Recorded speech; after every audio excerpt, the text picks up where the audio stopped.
Kamusta po kayo? Bago po ang lahat, first things first.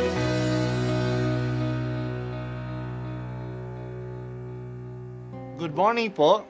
Sinisimulan po natin ngayon ang first things first. At dito po, tinatalakay natin sa unang bahagi ng umaga natin ay ang first readings na binabasa po sa banal na misa. Ito pong tinatalakay natin kasi madalas po kasi marami na tayong alam tungkol sa gospel readings. Pero konti po ang nagsasalita sa first readings. Pero ang first readings, bahagi din po yan ng Biblia, ng banal na kasulatan. Kaya susubaybayan po natin ang mga first readings. Basahin po natin at kuminsan kailangan ng basahin ng 2 o 3 beses bago maintindihan kasi hindi po tayo familiar sa mga istorya at sa mga kaisipan na tinatalakay dito. Ang pagbasa mula sa ikalawang aklat ni Samuel. Si David ay panatag ng nakatira sa kaniyang bahay. Sa tulong ng Panginoon, hindi na siya ginagambala ng kaniyang mga kaaway. Tinawag niya si Nathan at sinabi, "Nakikita mong nakatira ako sa tahanang sedro, ngunit ang kaba ng tipan ay sa tolda lamang." Sumagot si Nathan, "Isagawa mo ang iyong iniisip, sapagkat ang Panginoon ay sumasa iyo."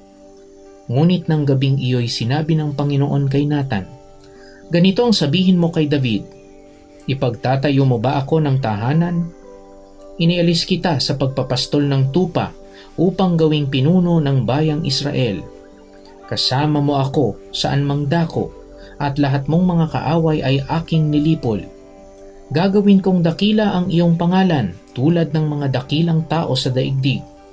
Bibigyan ko ang Israel ng kaniyang lupa at doon ko patitirahin. Wala nang gagambala sa kanila roon. Wala nang aalipin sa kanila tulad noong una, buhat nang maglagay ako ng hukom nila. Magiging payapa ka sapagkat wala nang gagambala sa iyo. Bukod dito, akong Panginoon ang nagsasabi sa iyo, patatatagin ko ang iyong sambahayan. Pagkamatay mo, isa sa iyong mga anak ang ipapalit ko sa iyo. Patatatagin ko ang kaniyang kaharian. Kikinlanlin ko siyang anak, at ako na may magiging ama niya. Magiging matatag ang iyong sambahayan. Ang iyong kahari ay hindi mawawaglit sa aking paningin, at mananatili ang iyong trono." Ang salita ng Diyos. Salamat sa Diyos. Ito na ang huling simbang gabi natin. Mamayang gabi ay ipagdiwang na natin ang misa ng Pampasko. Talagang magiging tunay na ang batian natin ng Merry Christmas. Ang Pasko ay biyaya ng Diyos. Hindi ito dahil sa ating pagsisikap o dahil sa ating kabutihan. Ito ay grasya. Yan din ang mensahe ng Diyos kay David. Ang lahat ay grasya. Si David noon ay nakatira na sa kanyang palasyo ng sedro. Palasyo na gawa ng mga kahoy na matitigas at tatagal. Mapayapa na siya. Natalo na niya ang mga kaaway niya. Napag-isip-isip niya na ang Panginoong Diyos na sinasagisag ng kaba ng tipan ay nakatira lamang sa isang tolda. Kaya naisip niya na gumawa ng pabor sa Diyos. Igagawa niya ang Diyos ng bahay ng isang templo. Pero pinasabi ng Diyos sa kanya sa pamamagitan ni Propeta Nathan na huwag magbalak ng ganyan. Ang lahat ng naranasan ni David ay grasya. Dahil sa Diyos, kinuha siya sa pagpapastol ng mga tupa upang maging hari ng Israel. Dahil sa Diyos, natalo niya ang mga kaaway ng bayan ng Israel.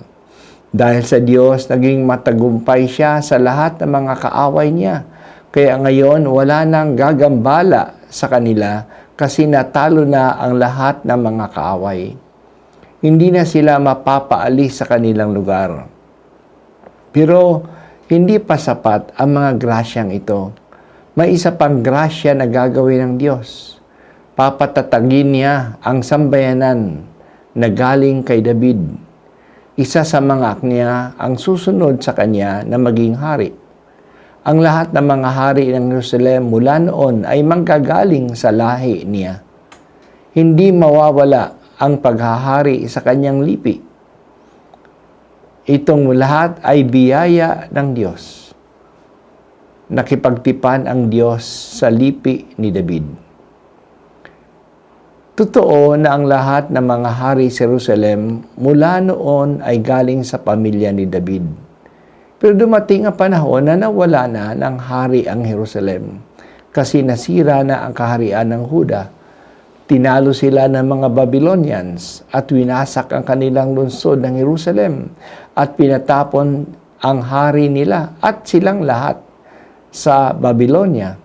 Napailalim na ang mga Hudyo sa mga Babylonians. Kahit na nakabalik na ang mga Hudyo sa lupain nila sa Huda, sila ay nasa ilalim pa rin ng ibang mga empire. Ngayon, ng empire ng mga Persians. Nawala na ang kaharian nila. Mula noon, wala nang kaharian ang mga Hudyo. Kaya wala na rin silang hari. Pero tinupad ng Diyos ang kanyang pangako na haring darating pagdating ni Jesus na galing sa lipi ni David. Si Jesus ay kinilala na anak ni David, na leon ng Huda. Oo, maghahari siya kasi nandito na ang kaharian ng Diyos. Pero magiging ganap ang paghahari ni Jesus pagdating niya muli. Ang bawat Pasko ay paalaala na tulad na tinupad ng Diyos ang pangako na darating ang Kristo, tutuparin din niya ang pangako na babalik uli ang Kristo at maghahari siya magpakailanman. Halina Jesus, dumating kang muli. Natutuwa kami sa pag-alaala namin sa una mong pagdating. Nanadami kami na sa muli mong pagdating. Magaganap ng lubusan ang grasya ng kaligtasan. Ito po ay iyong biyaya. Dumating na po kayo.